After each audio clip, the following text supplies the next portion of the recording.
உமக்கு மேல் ஒருவரும் இல்லையே, எல்லோருக்கும் மேலாக உயர்ந்தவர். உமக்கு மேல் ஒருவரும் இல்லையே. அல்லேலூயா, அல்லேலூயா, அல்லேலூயா, ஆமென். அல்லேலூயா, அல்லேலூயா, அல்லேலூயா, ஆமென். ஒருவரால் சிருஷ்டிக்கப்படாமலே தாமாக என்றென்றும் இருப்பவர். ஒருவரால் சிருஷ்டிக்கப்படாமலே தாமாக என்றென்றும் இருப்பவர். அல்லேலூயா, அல்லேலூயா, அல்லேலூயா. இப்பொழுதும் கூட பரிசுத்த ஆவியிலே நிரம்பி தேவனுடைய வசனத்தை பேசி கிறிஸ்துவுக்குள்ளான நம்முடைய புது சிருஷ்டி என்று எழுதியிருக்கிறது அல்லவா, அந்த புது சிருஷ்டியான வாழ்க்கையை வாழுவது பற்றி நாம் பார்க்கிறோம். ஒரே சமயத்தில் புது சிருஷ்டியை பற்றியும் பரிசுத்த ஆவியின் நிறைவு பற்றியும் கர்த்தருடைய வசனத்தை பேசுகிறத பற்றியும் ஒரே சமயத்தில் பேச முடிவதில்லை. ஆதலால் ஒவ்வொரு பகுதியாக பேசுகிறோம். ஆனாலும் கூட இந்த முன்னுரையில் இது மூன்றும் இருக்கிறது என்று நான் சொல்ல வருகிறேன். பரிசுத்தமாக இருந்தால்தான் பரிசுத்த ஆவியானவர் நம்மை நிரப்புவார். அப்படி பரிசுத்த ஆவியிலே நிரம்பும் போது தான் கர்த்தருடைய பெலன் நம்மை நிரப்புகிறது. அப்பொழுதுதான் கர்த்தரில் நாம் பெலன் அடைகிறோம். ஆவிக்குரிய பெலன் அப்பொழுதுதான் வருகிறது. பாருங்கள், தேவன் ஆவியாய் இருக்கிறார். அவர் தம்முடைய வார்த்தையின் மூலமாய் செயல்படுகிறார். அதனால தான் தேவன் ஆவியாக இருக்கிறார்னு போட்டிருக்கு. ஆதியிலே வார்த்தை இருந்தது, அந்த வார்த்தை தேவனாக இருந்ததுன்னு எழுதியிருக்கு. அப்போ தேவன் ஆவியாக இருக்கிற தேவன் தன்னுடைய வார்த்தையினாலே செயல்படுகிறார் என்று நீங்கள் பார்க்கலாம். ஆனால் இப்பொழுது மனிதனுக்கு நாம் பரிசுத்த ஆவியின் அபிஷேகத்தை பெற்று அதன் மூலமாக தேவனுடைய நன்மையையும் தேவன் மூலமாக நல்ல ஜீவனையும் பெற்று வாழும்படி கர்த்தர் நமக்கு அனுகிரகம் பண்ணியிருக்கிறார். அப்படி இருக்க பரிசுத்த ஆவியின் அபிஷேகம் வேண்டுமே, அதுக்கு என்ன செய்கிறது? பரிசுத்தமாக இருக்க வேண்டும். பாருங்கள், மனிதன் ரட்சிக்கப்படுவதற்கு முன்பாக பிசாசுக்குள், பாவத்துக்குள், அந்தகாரத்துக்குள், பொய்களுக்குள் கிடக்கிறான். ஆனால் இயேசுவை ஆண்டவராக ஏற்றுக்கொள்ளும்போது அவனுடைய எல்லா பாவங்களும், ஜென்ம பாவங்கள், கர்ம பாவங்கள் எல்லாம் நீக்கப்படுகின்றன. பரிசுத்தம் அடைகிறான். அப்பொழுது பரிசுத்த ஆவியானவர் அவனை நிரப்புகிறார். அந்த சமயத்தில் இருக்கக்கூடிய சந்தோஷத்துக்கு அளவில்லை. அன்று நீங்கள் கொண்டிருந்த ஆனந்த பாக்கியம் எங்கே என்று சொல்லி பவுல் கேட்கிறதுக்கு அந்த சந்தோஷமே காரணம். சரி, ஆனால் போக போக ஏதோ இந்த உலகத்தில் அடிபட்டு கடைசியில் அபிஷேகத்தை இழந்து போகிறதாக தான் ஏறக்குறைய எல்லா விசுவாசிகளுடைய வாழ்க்கையும் இருக்கிறது. ஆனால் கர்த்தருக்குள் நீங்கள் வளர வேண்டுமா? அந்த புது சிருஷ்டி என்ற ஜீவியத்தை நீங்கள் நன்றாய் செய்ய வேண்டுமா? ஆவியிலே பலனடைய வேண்டுமா? கர்த்தருக்கு சாட்சியாக இருக்க வேண்டுமா என்றால் அதற்கு பரிசுத்த ஆவியின் அபிஷேகம் நிறைவாய் தேவை. அப்படி பரிசுத்த ஆவியின் அபிஷேகத்துக்கு என்ன செய்யணும்? இழந்து போன பரிசுத்தத்தை திரும்ப பெறணும். அதுக்கு வெறும் ஜெபம் பத்தாது. என்னை பரிசுத்தமாக்கும் ஆண்டவரே, என்னை பரிசுத்தமாக்கும் ஆண்டவரே. நோ, எங்கே விழுந்தோமோ அந்த இடத்துல எழும்ப வேண்டும் என்று கர்த்தர் சொல்லுவார். வெளிப்படுத்தின விசேஷத்தில் சபைகளுக்கு எழுதின நிரூபத்தில் பார்க்கும்போது முதல் சபை எபேசு சபைக்கு எழுதும்போது, நீ என்ன இடத்துலேருந்து விழுந்தாய் என்று நீ அறிந்து அதிலிருந்து எழுந்துரு என்று சொல்லுவார். ஆக எந்த பாவத்தில் சின்ன சின்ன பாவமோ பெரிய பாவமோ எங்கே விழுந்தோமோ அதிலிருந்து எழுந்திருக்க வேண்டும். அப்பொழுது அந்த பாவத்தை அறிக்கையிட்டால் நம்மை சுத்திகரிக்க அவர் உண்மையும் நீதியும் உள்ளவராக இருக்கிறார் என்று 1 யோவான் 1 எழுதியிருக்கு. ஆக நீங்கள் பரிசுத்தாவின் அபிஷேகத்துக்குள் வர வேண்டும். அப்பொழுது பெலன் வருகிறது. அப்பொழுது வார்த்தை வேண்டும். பாருங்கள், விசுவாசம் இருந்தால் தான் வார்த்தை கிடைக்கும், இல்லாட்டி வார்த்தையும் கிடைக்காது. அந்த வார்த்தையை விசுவாசித்து செயல்பட வேண்டும் என்று சொல்லுவார். அவன் சொன்னபடியே ஆகும் என்று சொல்லுவார். பாருங்க, அப்படியானா இன்றைக்கு நாம் பரிசுத்த ஆவியிலே நிறைந்து தேவன் கொடுத்த வாக்குத்தத்த வார்த்தையை பேசும்போது தான் அந்த நன்மைகள் உண்டாகிறது. ஆக இவ்வளவு காரியங்கள் இருக்கின்றன. எல்லாவற்றையும் ஒரே சமயத்திலே சொல்ல முடியாது. ஆதலால் ஆங்காங்கே சொல்லுகிறோம். இதை குறித்து நீங்கள் நன்றாய் கவனித்து பிடித்து கொள்ளுங்கள். சரி, இந்த பரிசுத்தாவின் அபிஷேகம் அதை பெற்றுக்கொள்ளுகிறது மாத்திரமல்ல, அதை காத்து கொள்ள வேண்டும் என்று நாம் அறிவோம்.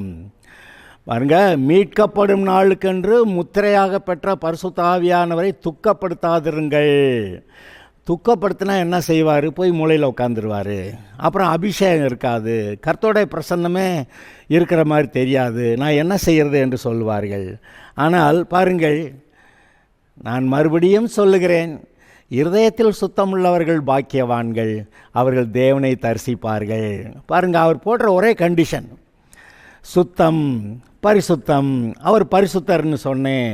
அவர் எல்லா விதங்களிலும், எல்லா நற்குணங்களிலும் பூரண சற்குணராக இருக்கிறதுனால அவர் பரிசுத்தர்ன்னு சொன்னேன். நாம் கர்த்தருக்கு சொந்தம்னா அந்த விஷயத்தில் பரிசுத்தம். எந்தெந்த விதத்தில் நாம் கர்த்தருக்கு சொந்தம் இல்லாமல் சில காரியங்களை ஒதுக்கி வைக்கிறோமோ அதெல்லாம் பரிசுத்தம் அல்ல. அதனால் ரட்சிப்பு எது? என்னுடைய வாழ்க்கை கர்த்தருக்கு என்று சொல்லும்போது நம்மை பிரதிஷ்டை செய்கிறோம்.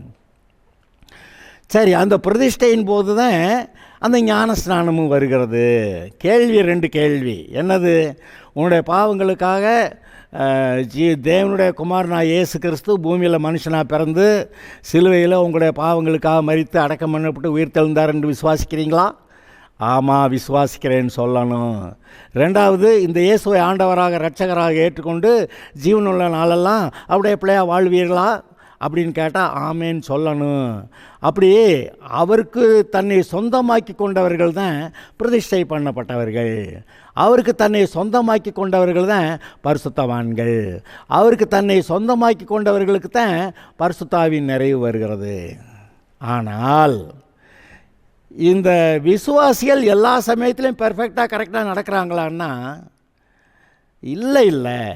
அதனால் இங்கங்கே சில சிதறல்கள் வரும்போது நம்முடைய உணர்வு குறைந்து விடுகிறது, அந்த அபிஷேகம் குறைந்து விடுகிறது, நமக்கு கர்த்தருடைய வழிநடத்துதல் கூட சரியாக பெற்றுக்கொள்ள முடிகிறதில்ல.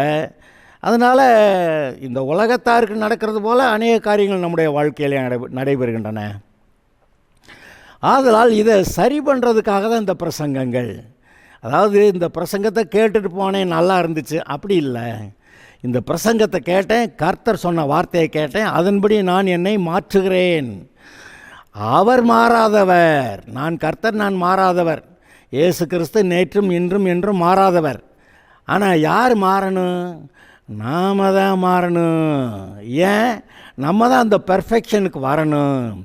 கிறிஸ்துவை போல பூரண புருஷராகும்படி நமக்காக இந்த சபையிலே அப்போஸ்தலர், தீர்க்கதரிசிகள், சுவிசேஷகர், போதகர், மேய்ப்பர் என்ற 5 வகை ஊழியங்களை வைத்து கர்த்தர் நம்மை போதிக்கிறார்.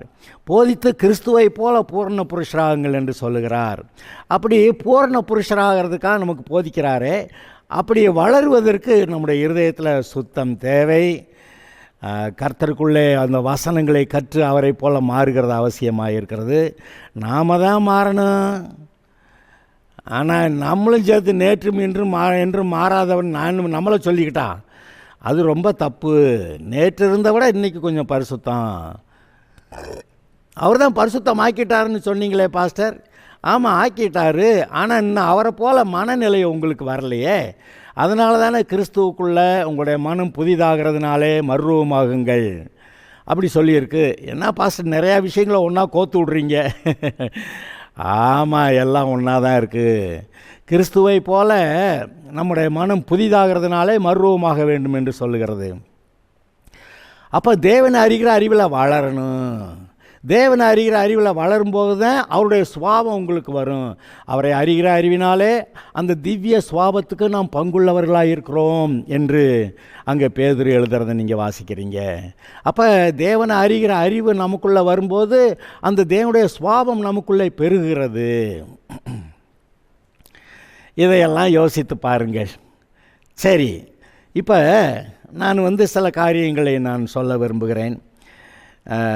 எபிரேயர் 12:14. எபிரேயர் 12:14. யாவரோடும் சமாதானமாயிருக்கவும் பரிசுத்தமுள்ளவர்களாயிருக்கவும் நாடுங்கள். பரிசுத்தம் இல்லாமல் ஒருவனும் கர்த்தரை தரிசிப்பதில்லையே. யாவரோடும் சமாதானமாயிருக்கவும்.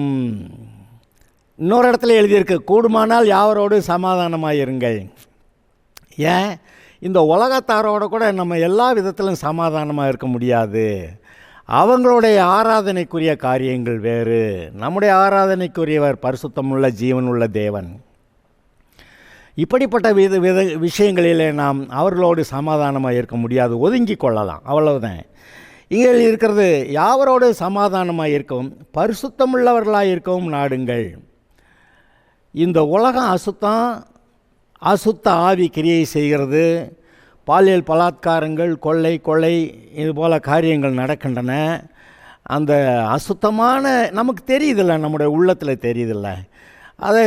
அதிலிருந்து நாம் விலகி கொள்ள வேண்டும் என்று பரிசுத்தமாக இருக்கவும் நாடுங்கள். பரிசுத்தம் இல்லாமல் ஒருவனும் கர்த்தரை தரிசிப்பதில்லையே. இங்கேயும் பாருங்கள், ஒரு விஷயம் நான் உங்களுக்கு சொல்லணும். ரட்சிக்கப்படுறதுக்கு முன்னாடியே கர்த்தர் நம்மக்கிட்ட பேசி, நீ வா ரட்சிக்கப்படு, நீ என்னுடைய குடும்பத்தில் பிள்ளை ஆயிடலாம், நான் உன்னை பரலோகம் கூட்டி போவேன் அப்படியெல்லாம் சொல்லி, என்னுடைய குமாரனா இயேசுக்கிட்ட வா, அவனுடைய பாவங்களுக்கு பரிகாரம் செய்திருக்கிறார் என்று தேவன் நம்மை அழைக்கிறார். அப்போவே நம்முடைய இருதயத்தில் ஒரு உணர்வு வருகிறது, கர்த்தர் அழைக்கிறார், கர்த்தர் பேசுகிறார் என்று நமக்கு தெரிகிறது. அப்பொழுதே தெரியும். ஆனாலும் ரட்சிக்கப்பட்டு வரும்போது நம்முடைய வாழ்க்கையை நாம் தேவனுக்கு ஏற்றபடி ஒழுங்குபடுத்தும் போது, சீர்படுத்தும் போது, இதை சாங்டிஃபிகேஷன் என்று சொல்லுவோம். இந்த உலக ஆசா பாச இன்பங்களிலிருந்து நம்மை பிரித்தெடுத்து கொள்வது. அதனால தான் இந்த உலகத்தில் உள்ளவைகளும் அன்பு கூறாதிருங்கள்னு கர்த்தர் சொல்கிறார். ஏன்னா அந்த உலகத்தில் உள்ளவைகளும் பிதாவினால் உண்டானவைகள் அல்ல. ஆக கண்களின் இச்சை, மாம்சத்தின் இச்சை, ஜீவனத்தின் பெருமை, இவைகள்லாம் இந்த உலகத்தினால் உண்டானவைகள், அவைகளில் அன்பு கூறாதிருங்கள் அப்படி சொல்லிட்டு, பரிசுத்தம் இல்லாமல் ஒருவனும் கர்த்தரை தரிசிப்பதில்லையே. இந்த தேவனாய கர்த்தரை முகமுகமாய் கண்டேன் என்று சொல்லுகிற அந்த மோசே கூட அதை நினைத்து பாருங்கள். அப்புறம் 2 கொரிந்தியர் 3வது அதிகாரத்தில் நாம் அவரை முகமுகமாய் கண்டு தரிசிக்கிறோம் அப்படின்லாம் எழுதியிருக்கு. நான் அதை ஒரு தடவை வாசித்து காட்டுறேன். 2 கொரிந்தியர் 3:18 வசனம். நாம் எல்லாரும் திறந்த முகமாய் கர்த்தருடைய மகிமையை கண்ணாடியிலே காண்கிறது போல கண்டு, எப்படியே நாம் எல்லாரும் திறந்த முகமாய் கர்த்தருடைய மகிமையை கண்ணாடியிலே காண்கிறது போல கண்டு, ஆவியாய் இருக்கிற கர்த்தரால் அந்த சாயலாகத்தானே நாமும் மகிமையின் மேல் மகிமை அடைந்து மறுரூபப்படுகிறோம். இயேசுவை பார்க்குறோமா, கண்ணாடியில் பார்க்குறது போல் இயேசுவை பார்க்குறோமா, பிறகு பரிசுத்த ஆவியானவர் நம்மை அவரை போல் மகிமையின் மேல் மகிமை அடைய பண்ணுகிறாராம். அப்போ இது ஏதோ கடவுளை பார்க்க முடியாதுன்னெல்லாம் கிடையாது. அந்த உலகம் சொல்லி வச்சது. அதாவது உலகத்தார் கடவுளை தேடினா கண்டுபிடிக்க முடியாது. இன்றைக்கி உலகத்தில் பாவத்திலே இருந்துக்கிட்டு கண்களின் நிச்சை, மாம்சத்தின் நிச்சை, ஜீவனத்தின் பெருமைகளெல்லாம் இருந்துக்கிட்டு கடவுளை கண்டுபிடிக்கிறேன்றாங்க. முடியாது. ஆனால் அவரே நம்மை அழைக்கிறார். அவர் நம்முடைய மனக்கண்களை திறந்தால் பார்க்கலாம். அது யாருக்கு மனக்கண்கள் திறக்கும்? இருதயத்தில் சுத்தம் உள்ளவர்கள், அதை பாவம் வேண்டாம் என்று சொல்லுகிறவர்கள். இந்த சொல்லியிருக்கல, பரிசுத்தமாக இருக்க நாடுங்கள், பரிசுத்தமுள்ளவர்களாக இருக்கவும் நாடுங்கள். அப்போ பரிசுத்தமுள்ளவர்களாக இருக்க விரும்பும்போது அந்த பரிசுத்தத்துக்குள்ளே நம்ம வளர்கிறோம். அடுத்த வரி, பரிசுத்தம் இல்லாமல் ஒருவனும் கர்த்தரை தரிசிப்பதில்லையே. இது பாருங்கள், இது இன்னும் ரொம்ப ஒரு விதத்தில் ரொம்ப பயங்கரம். இந்த பாவ ஆசை நமக்குள்ளே இருந்தால், அதாவது இந்த உலகம், இந்த உலகம் நமக்குள்ளே இருந்தால் இந்த உலகத்தின் அதிபதி நம்முடைய மனக்கண்களை குருடாக்கிறான்னு எழுதியிருக்குல்ல. எங்கே? அதே 2 கொரிந்தியர் 4:4 வசனம் வாசிக்கிறேன். தேவனுடைய சாயலாக இருக்கிற கிறிஸ்துவின் மகிமையான சுவிசேஷத்தின் ஒளி அவிசுவாசிகளாகி அவர்களுக்கு, அதை அசுத்தத்திலேயே இருக்கணும்னு விரும்புகிற அவர்களுக்கு, தேவனை விசுவாசிக்க மாட்டேன் என்று சொல்லுகிறவர்களுக்கு, அவிசுவாசிகளாகி அவர்களுக்கு அவருடைய மனக்கண்கள் மனது பிரகாசமாயிராதபடிக்கு இந்த பிரபஞ்சத்தின் தேவனானவன் அவர்களுடைய மனதை குருடாக்கினான். இந்த கண்கள் அல்ல, மனக்கண்கள், மனதை குருடாக்கினான் என்று எழுதியிருக்கிறது. ஆக அருமையானவர்களே, இருதயத்தில் சுத்தமுள்ளவர்கள் தேவனை தரிசிப்பார்கள். அதுக்கு மேலே பரிசுத்தமடைய நாடுங்கள் என்று எழுதியிருக்கிறது. ஆக அதிகமாய் பரிசுத்தத்தில் வளர வேண்டும் என்று சொல்லுகிறது. வெளிப்படுத்தின விசேஷம் கடைசி அதிகாரத்தில் ஒரு வசனத்தை நான் உங்களுக்கு வாசித்து காட்டுறேன். வெளிப்படுத்தின விசேஷம் 22:11 வசனம். அநியாயம் செய்கிறவன் இன்னும் அநியாயம் செய்யட்டும், அசுத்தமாக இருக்கிறவன் இன்னும் அசுத்தமாக இருக்கட்டும், நீதி உள்ளவன் இன்னும் நீதி செய்யட்டும், பரிசுத்தம் உள்ளவன் இன்னும் பரிசுத்தமாகட்டும். அது என்ன சொல்கிறாரு? அதாவது நாம் விசுவாசிகளாக இருக்கிற இன்னும் நாம் பரிசுத்தம் அடைகிறதுக்கும் அங்கே இடம் இருக்குது, இன்னும் அதிக நீதிக்குள்ளே வளரவும் இடம் இருக்குது, அப்படி சொல்ல வர்றாரு. அப்படியானா அதாவது எப்போ பூரணம்? கிறிஸ்துவை போல மாறிட்டேங்கிறப்பதான். அதனால தான் கிறிஸ்துவை போல பூரண புருஷராகும் வரைக்கும் கர்த்தர் நம்மக்கிட்ட பேசி நம்மை மாறச் சொல்லுகிறார். அங்கே ரோமர் 12வது அதிகாரத்தை எடுத்து வாசிங்கன்னா அதில் இந்த பாருங்கள், அதை நான் வாசி காட்டுறேன். ரோமர் 12 இந்த பிரபஞ்சத்துக்கு ஒத்த வேஷம் தெரியாமல் தேவனுடைய நன்மையும் பிரியமும் பரிபூர்ணமான சித்தம் இன்னதென்று, இந்த உலகத்துக்கு ஒத்த வேஷம் தெரியாமல், அவங்க பாவியாக இருக்காங்க, நம்மளும் பாவியா, அவங்க இந்த பாவம்லாம் செய்கிறாங்க, நான் அந்த பாவத்தை செஞ்சு, அப்படி இல்லை. தேவனுடைய நன்மையும் பிரியமும், தேவனுக்கு எது நன்மை பிரியம்னு சொல்கிறாரோ, பரிபூர்ணமான சித்தம் என்னதென்று, தேவனுடைய சித்தம் விருப்பம் என்னன்னு நீங்கள் பகுத்து அறியணும். இந்த உலகத்தில் நல்லது இருக்குது, கெட்டது இருக்குது, இதில் தேவனுக்கு பிரியமானது எது என்று நீங்கள் பகுத்து அறிய வேண்டும் என்று சொல்லுகிறார். பகுத்து அறியத்தக்கதாக உங்களுடைய மனம் புதிதாகிறதுனாலே மறுரூபமாகுங்கள். இந்த உலகத்தில் நல்லது கெட்டது எனக்கு தெரியும்னா கூட இங்கே உங்களுடைய மனம் புதிதாக வேண்டும். அது எப்படி? தேவனுடைய வார்த்தைகளை கேட்டு, தேவன் எப்படிப்பட்டவர் என்று இந்த பைபிளில் நீங்கள் வாசித்து அறிந்து கொள்ளுகிறீர்களோ, அப்படி தேவன் எப்படிப்பட்டவர் என்று அந்த விஷயத்தில் நீங்கள் மறுரூபமாகும்போது இந்த உலகத்தில் இருக்கக்கூடிய காரியங்களில் இது தேவனுக்கு உகந்தது எது, தேவனுக்கு அப்படி இல்லாதது எது என்று சொல்லி நீங்கள் பகுத்தறிவீர்களாம். இந்த பரிசுத்தம்ங்கிறது எதை வெறும் சாதாரணம் அல்ல. தேவன் எது தேவனுக்கு சொந்தமோ அது பரிசுத்தம். நம்முடைய வாழ்க்கையில் ஒரு பகுதியை தேவனுக்கு சொந்தமாக கொடுக்கலன்னா அது நம்முடைய வாழ்க்கையிலே ஒரு பகுதி தீட்டாக இருக்குதுன்னு அர்த்தம். அப்போ நாம் மொத்தமாக கர்த்தருக்கு ஒப்புவித்தால் நம்ம கர்த்தருக்கு மொத்தமாக பரிசுத்தம். அப்படி பரிசுத்தமாக இருக்கும்போது பரிசுத்த ஆவியானவர் நம்மை நிரப்புகிறார். அதனால தான் நம்ம சொல்லுவோம் பார்த்தீங்களா, என்னுடைய ஆவி, என்னுடைய ஆத்மா, என்னுடைய சரீரம் முழுவதும் கர்த்தருக்கு சொந்தம் அப்படி சொல்லுவோம் பார்த்தீங்களா. 1 தெசலோனிக்கேயர் 5வது அதிகாரத்தில் அப்படி இருக்குது, ஆவி ஆத்மா சரீரம்னு. ஆக நம்முடைய ஆவி ஆத்மா சரீரம் முழுவதும் கர்த்தருக்கு நாம் அர்ப்பணிக்கும்போது, அர்ப்பணிக்கிறது தான் பிரதிஷ்டை பண்ணிக்கிறது, அர்ப்பணிக்கும்போது அவர் நம்மை பரிசுத்தமாக்குகிறார், பரிசுத்த ஆவியானவர் தங்குகிறார். அந்த வசனங்கள் நமக்குள்ளே வருகிறது, நம்முடைய மனம் மறுரூபமாகிறது. நம்முடைய மனம் புதிதாகிறதுனாலே மறுரூபமாகுங்கள். அப்போ மனசு புதிதாகுது, மறுரூபமாகிறோம், ஆவிக்குரிய ரீதியில் மறுரூபமாகிறோம். ஆக இந்த பரிசுத்தம்ங்கிறது நம்ம லேசாக நினைக்கக்கூடாது. அவர் பரிசுத்தர் பரிசுத்தர் பரிசுத்தர் என்று இரவும் பகலும் ஓய்வின்றி துதிக்கப்படுகிறார். அப்புறம் பரிசுத்த அலங்காரத்துடனே கர்த்தரை தொழுது கொள்ளுங்கள். எது அலங்காரமா? நல்ல ட்ரெஸ் போடணும், தகுதியான வஸ்திரம் உடுத்திருக்கணும்னு கர்த்தர் சொல்கிறாரு. அப்புறம் பரிசுத்த அலங்காரம்னா ஏதோ வேறு உடம்புல வேறு என்னத்தையாவது அலங்காரம் பண்ணிக்கிறது இல்லை. அது ஆவிக்குரியது. இந்த பரிசுத்தம் என்பது நம்முடைய இருதயத்துக்குள்ளே இருக்கக்கூடிய காரியம். அதை தான் அங்கே 1 பேதுரு 5 அவர் எழுதும்போது 1 பேதுரு 3 4வது வசனம் 3லேருந்து வாசிக்கிறேன்.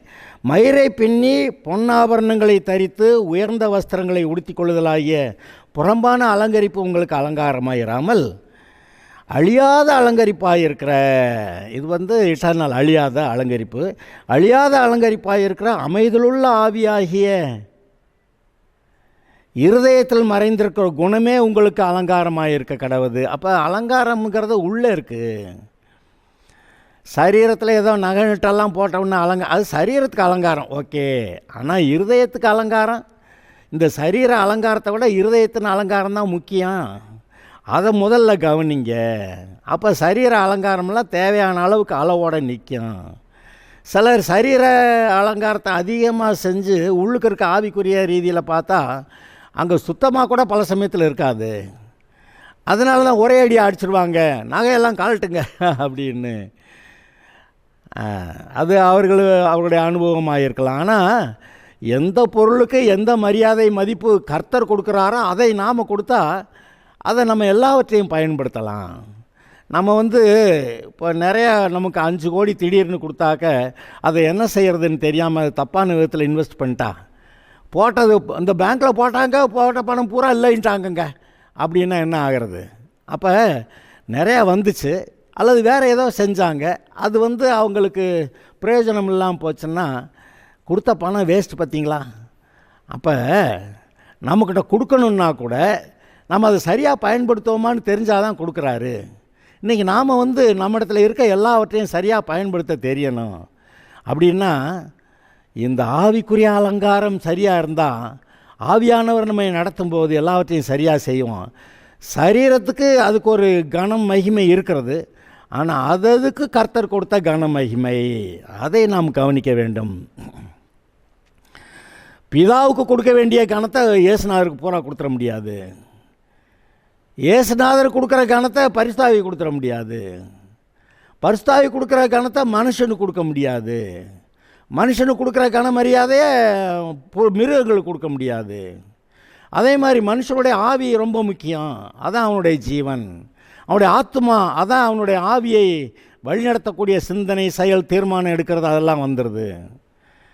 அந்த சிந்தனை செயல் அதில் ஒழுங்காக இருக்கும்போது தான், தீர்மானங்கள் ஒழுங்காக இருக்கும்போது தான் சரீரத்தையும் நீங்கள் இது தேவனுடைய ஆலயம் சரியாக நீங்கள் பராமரிப்பீங்க. ஆதலால் எல்லாவற்றிலும் நீங்கள் சுற்றி வந்தீங்கன்னா பரிசுத்தம் அங்கே முக்கியமான ஒரு பங்கு வகிக்கிறது.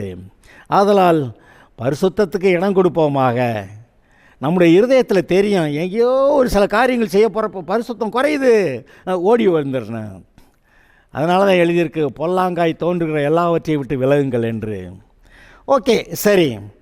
இங்கே இந்த இடத்துல எபிரேயர் 12:14 யாவரோடு சமாதானமாக இருக்கவும் பரிசுத்தமுள்ளவர்களாக இருக்கவும் நாடுங்கள், பரிசுத்தம் இல்லாமல் ஒருவனும் கர்த்தரை தரிசிப்பதில்லையே. இங்கே பாருங்க, மோசே தேவனை தரிசித்தான், முகமுகமாய் தரிசித்தான். அதற்காக கர்த்தருடைய சமூகத்தில் மலையின் மேலே 2 முறை அவன் 40 நாட்கள் அங்கே இருந்தான். நமக்கு அது மாதிரி இருக்க முடியுமான்னா தெரியலை. ஒருவேளை அப்படிப்பட்ட ஒரு அழைப்பு இருந்தால், மோசைக்கு மாதிரி ஒரு அழைப்பு இருந்தால் நம்ம அந்த மாதிரி போயிருந்துட முடியும். ஆனால் பாருங்கள், நம்மை அழைத்த அழைப்புக்கு தக்கதாக நாம் இருக்க முடியும் அல்லவா? நம்ம எந்த அளவுக்கு என்ன செய்ய வேண்டும் என்று அழைத்திருக்கிறாரோ அதற்கேற்ற அழைப்புக்கு நாம் இருக்க முடியும் அல்லவா? அப்போ தேவையான அந்த உபவாசமும் ஜபமும் தேவையான அளவு அங்கங்கே இருக்க வேண்டும். அது நம்முடைய உள்ளத்தில் தெரியும். இன்றைக்கு உபவாசம் போட வேண்டும், ஜெபிக்க வேண்டும். சிலர் உபவாசம் போட்டு ஜெபிக்க நேரம் இல்லாமல் வேலைக்கு போயிடுவாங்க. அது பட்டினி, ஏறக்குறைய 3/4 பட்டினி ஆயிரும். ஆனால் கூடுமானவரை ஒரு நேரத்தை தெரிந்து ஜெபிக்க, வசனத்தை அறிக்கையிட நாம் அதில் தீர்மானிக்க வேண்டும். பாருங்க, நீங்கள் தேவனுடைய சாயல், தேவனுடைய ரூபம், தேவனுடைய சுபாவத்தை உடையவர்களாக இருக்கிறீர்கள் என்று பைபிள் சொல்லுதில்லை. தேவனுடைய சாயல், தேவனுடைய ரூபம், தேவனுடைய சுபாவம், அதை கர்த்தர் உங்களுக்கு கொடுத்துருக்கிறாருன்னு சொல்லியிருக்குல்ல. அது மாத்திரமல்ல, யோவான் எழுதின நிருபத்தில் 17வது அதிகாரத்தில் ரொம்ப அற்புதமான வசனம் ஒன்று எழுதியிருக்கு. மனிதர்கள் நம்ம யாரும், ரட்சிக்கப்பட்டவர்கள் நம்ம யாரும் தரக்குறைவாய் நாம் நினைக்கக்கூடாது, பேசக்கூடாது. யோவான் 17:22, நாம் ஒன்றாக இருக்கிறது போல இயேசு பிதாட்ட பேசுகிறார்.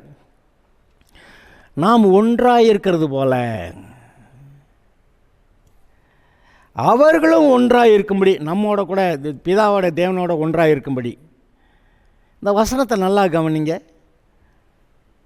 இயேசு பிதாட்ட பேசுகிறார், நாம் ஒன்றாக இருக்கிறது போல இந்த சீஷர்களும் நம்மோடு கூட ஒன்றாக இருக்கும்படி நீர் எனக்கு தந்த மகிமையை நான் அவர்களுக்கு கொடுத்தேன். அவர் இயேசுவோடைய மகிமையை நம்ம கொடுத்துருக்குறாராம். அப்போ தான் பிதா குமாரன் அவங்க 2 பேரும் ஐக்கியமாக இருக்கிறது போல் நாமும் அவரோட கூட ஐக்கியமாக இருக்க முடியும்னு கொடுத்தேன்னு சொல்கிறாரு. ஒருமைப்பாட்டில் அவர்கள் தேர்ந்தவர்களாக இருக்கும்படிக்கும் என்னை நீர் அனுப்பினதையும், நீர் என்னில் அன்பாக இருக்கிறது போல் அவர்களிலும் அன்பாக இருக்கிறதையும் உலகம் அறியும்படிக்கு. பிதாவாகிய தேவன் இயேசுவை பார்த்து சொல்கிறார், இதோ என்னுடைய நேசகுமாரன், இவ்விடத்தில் பிரியமாக இருக்கிறேன் என்று. இப்போ இவர் என்ன பண்ணுறாரு, நீர் என்னிடத்துல அன்பாக இருக்கிறது போல் நீங்கள் அவங்ககிட்ட அன்பாக தானே இருக்கீங்க. என்னன்னு, நீங்கள் ஏன்ட்ட அன்பாக இருக்கிறது போல் அவங்ககிட்ட அன்பாக தானே இருக்கீங்க. அதை இந்த உலகம் அறியும்படிக்கும் நான் அவர்களிலும் நீர் என்னிலும் இருக்கும்படி வேண்டிக் கொள்ளுகிறேன். நான் அவர்களிலும் நீர் என்னிலும். அப்போ பிதா குமாரன் பரிசுத்த ஆவியானவர் 3 பேரும் ஒன்றா ஐக்கியமாக இருக்கிறத பற்றி இயேசு பேசுகிறாரு. அந்த பிதா குமாரன் பரிசுத்த ஆவியானவர் 3 பேரும் அவர்களுடைய எண்ணங்களில் ஒருமைப்பாடு இருக்கிறது. அவங்க எல்லாரும் பரிசுத்தம், பிதா பரிசுத்தமாக இருக்கிறது போல் இயேசு பரிசுத்த ஆவியானவர் 3 பேரும் பரிசுத்தமாக இருக்கிறார்கள். அதனால் தேவன் பாருங்கள் எப்படி துதிக்கப்படுகிறார். பரிசுத்தர் பரிசுத்தர் பரிசுத்தர் என்று இரவும் பகல் ஓய்வின்றி துதிக்கப்படுகிறார். ஆதலால் இவர் கொடுக்கிற பரிசுத்தத்தை நாம் ஏற்றுக்கொண்டாலே போதுமானது. பரிசுத்தமுடைய முயற்சி பண்ணக்கூடாது. அவர் கொடுத்துருக்கிற பரிசுத்தத்தை காத்து கொண்டு எங்கேயாவது இழந்து போயிருந்த பரிசுத்தத்தை நான் திரும்ப பிடிச்சிக்கிடலாம். அவர் கொடுத்த பரிசுத்தத்தை காத்து கொண்டு தேவனோடு கூட ஐக்கியமாக இருக்கும்படி அழைக்கப்பட்ட நாம் பாக்கியவான்கள். அவரோடு கூட ஐக்கியமாக இருக்கிறதற்கு உங்களை அழைத்த தேவன் உண்மையுள்ளவர் அப்படி எழுதியிருக்கா. அவரோடு கூட ஐக்கியமாக இருக்கும்படி உங்களை அழைத்த தேவன் உண்மையுள்ளவர் அப்படி எழுதியிருக்கு. ஆதலால் இதை சற்று கவனியுங்கள். நீங்கள் கர்த்தருக்குள் உங்களை பரிசுத்தமாய் காத்துக்கொள்ளுங்கள். அவர் உங்களை மேன்மையாக நடத்துவார். அதாவது நாம் மாறணும். இப்போ இருக்கிறத விட பரிசுத்தத்தில் நீதியில் வளரணும். நாம் மாற வேண்டும். அவர் மாறாதவர், நாம் மாற வேண்டும். வசனங்களுக்கேற்ற நம்முடைய வாழ்க்கையை மாற்றி அமைப்போமாக. Okay, God bless you.